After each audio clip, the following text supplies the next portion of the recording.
No caminho, vamos encontrando quem o conheceu de perto. Chegamos então ao cenário de um crime que assombrou o país.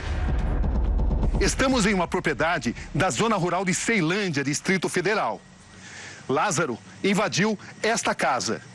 Era madrugada de 9 de junho, uma quarta-feira. Recebemos autorização para entrar.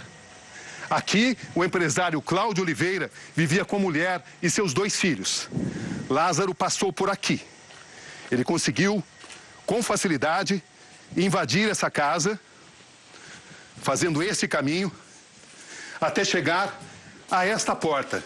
Ele assassinou friamente, com tiros e facadas, o pai e seus 2 filhos.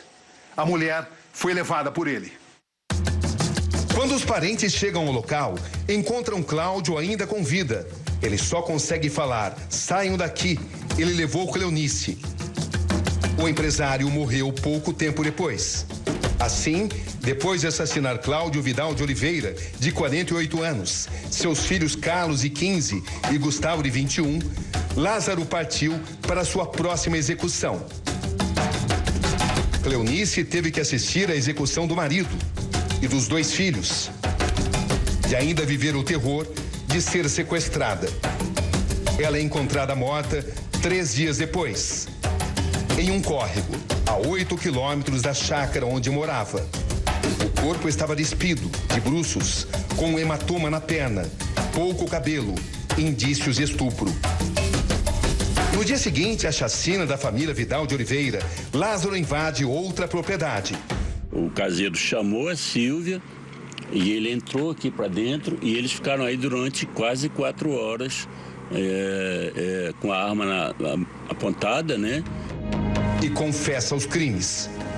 Aí ele comentou com ela que ele realmente fez e que não fez, e que se pegassem ele ou tomassem a filha dele, uma coisa assim, e que teria mais mortes do que a Covid.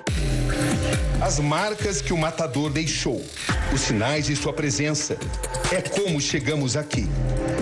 Estamos chegando. Esta é a entrada de uma das fazendas onde Lázaro Barbosa trabalhou, em Goiás. Aqui existem histórias importantes para serem contadas e desvendadas. Esse é o dono da fazenda, Jadir Bianglo Lacerda, de 72 anos.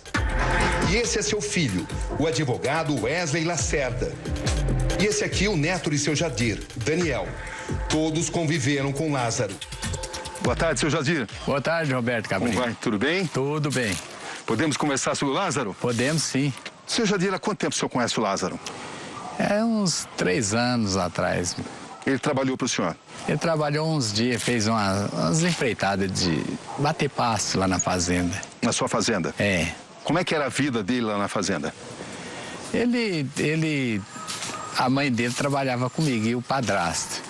Aí eu fiquei conhecendo, foi lá, eu estava precisando do serviço, eles falaram, não, ele é bom de serviço. Aí coloquei ele empreitei para ir lá para ele fazer o serviço. Seu Jadir o contratou, Wesley também o conheceu e Daniel foi quem mais esteve com ele. Que tipo de comportamento o Lázaro tinha na fazenda? Ué, ele era um pouco tímido, assim, ficava mais na dele, mas não vi normalidade nenhuma, não. A relação que ele tinha com o senhor, como patrão dele, como era? Não, foi muito pequena. Mas era respeitador? Não, era respeitador, não teve nada assim que desabonasse, não. O que as pessoas sabiam sobre ele? O que o senhor sabia sobre ele na época? Não, depois eu fiquei sabendo que ele estava respondendo, que estava preso, mas ele falou para mim que tinha saído, que estava tinha que ir no juiz de 30 em 30 dias. Que era mentira, né? Porque ele era um fugitivo. É, exatamente. Eu falei, mas o que foi? Você está respondendo por quê? Ele falou, não, lá na Bahia eu desentendi com o cara e matei ele.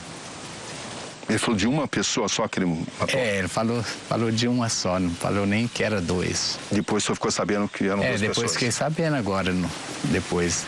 E o senhor não tinha conhecimento que ele tinha fugido da prisão? Não, tinha não. Passou pela sua cabeça que ele poderia se tornar uma pessoa tão perigosa como se tornou? Não, nunca passava, não. E hoje, o que o senhor pensa sobre tudo isso? Nossa, hoje eu morro de medo dele, que pra mim é um monstro. E não parecia esse monstro? Não parecia, não. Ele escondia bem isso? Escondia bem. O que mais chamava a sua atenção a respeito do comportamento do Lázaro? Ele era um homem muito calado e sempre tinha um olhar de baixo para cima. Ele nunca chegou como eu estou olhando para você aqui, olhos nos olhos. Sempre um olhar assim, mas nessa direção, assim. Ele trabalhou o quê? Isso, aqui ele guardava as ferramentas. Estamos agora no depósito de ferramentas da fazenda. Lázaro esteve aqui muitas vezes. Sim, ele vinha buscar os arreios para colocar arreio nos cavalos.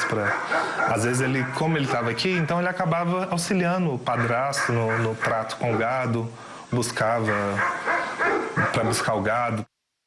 Esta é a casa do caseiro da fazenda, onde Lázaro Barbosa ficou durante várias semanas. Na verdade, a mãe dele e o padrasto viveram aqui durante mais de 3 anos. Vamos entrar. Esta pequena sala. Aqui a cozinha. E este é o quarto onde Lázaro dormia no período em que ele trabalhou aqui na fazenda. Daniel, você conheceu o Lázaro também? Conheci. Quantas vezes você esteve com ele? Umas 15 vezes, porque eu vinha muito pra fazenda, aí meus avós vinham também, eu vinha, a gente já jogou bola junto, já andou junto, foi pro córrego lá embaixo, todo mundo, ele ia, cara sempre de boa, tranquilo. O que ele contava sobre a vida dele? Nada. Sempre. Vocês perguntavam? Não. Que outras histórias você sabe dele? Tem as armas. Ele fabricava armas. Ele fabricava armas? Bate-bucha. Já ouviu falar em bate-bucha? Sei. Ele fabricava com... Ele pegava esse... É uma espingarda, né? Uma espingarda feita manual, com cano, com solda. Aí ele fabricava as armas. Bem artesanal. Artesanal mesmo. Ele fabricava. Sempre... Vocês sabiam das habilidades dele como atirador? Assim, pra mim ele era um cara bom, porque ele trazia muita caça do mato. Que tipo de caça? Tatu, paca, ele já sacrificou assim, então ele era um cara que era do mato mesmo. Fabricava as próprias armas. Ele trabalhou na fazenda do vizinho aqui com outro nome. Quando o cara foi fichar ele, o cara gostou dele do serviço, foi fichar ele não deu os documentos. Aí foi aí que o menino começou a se desenvolver e falar assim, como é que o cara não dá os documentos? Quando ele falou que não tinha documento, aí ele foi procurar saber da vida dele, sobre do passado dele, que ele já era presidiário, ele só trabalhava em diárias. Ele escondia o passado dele? Escondia, ele trabalhava em diárias para poder não pegar o passado e botar o nome dele, para pegar documento, tudo para não fichar a carteira. O passado de Lázaro também começa a ser desbravado. Os crimes de Lázaro podem estar ligados a rituais, que, entretanto, isoladamente, não podem ser responsabilizados pelos seus atos. Aqui nessa parede da alvenaria do chiqueiro, a gente observa marcas de vela. O que você pode explicar sobre isso? Isso aqui eram as velas que a mãe dele acendia aqui de trás, porque não é muito visível, a gente não tem o costume de vir atrás do chiqueiro. Logo depois a gente foi perceber do movimento, porque um rapaz falou, ela acende vela vermelha e a branca lá de vez em quando, e deixa aceso lá queimando. Aí eu falei, pra quê? Ela falou, é pra proteção do Lázaro. E aí ela acendia todas as velas aqui enfileiradas, se você ver, eram algumas por vez, sabe? Isso era assustador pra vocês aqui na fazenda? Nós não tivemos o conhecimento, a gente teve o conhecimento depois que o rapaz, que era amigo da mãe dele, do padrasto, contou pra gente que eles faziam isso. A gente não sabia, em momento nenhum. E sabendo disso e vendo isso agora, o que você pensa? É assustador, não tem nem o que falar disso aí. Na área investigada, aparecem vários indícios nesse sentido. Dentro desse cupim, os agentes se deparam com uma vela e o nome de Lázaro escrito em um papel. Agora veja esta carta. Teria sido redigida pelo próprio Lázaro. Foi encontrada por policiais em um dos esconderijos usados por ele na região de Edilândia, em Goiás. Consultamos Ellen, a mulher de Lázaro, sobre a carta. Ela nos disse que reconhece a caligrafia como sendo a do marido. Em um trecho, a carta diz: muitos que vivem merecem morrer, alguns que morrem merecem viver. Então não seja tão ávido para julgar e condenar à morte, diz outro trecho. A carta termina com a frase: há outras forças agindo nesse mundo além da vontade do mal.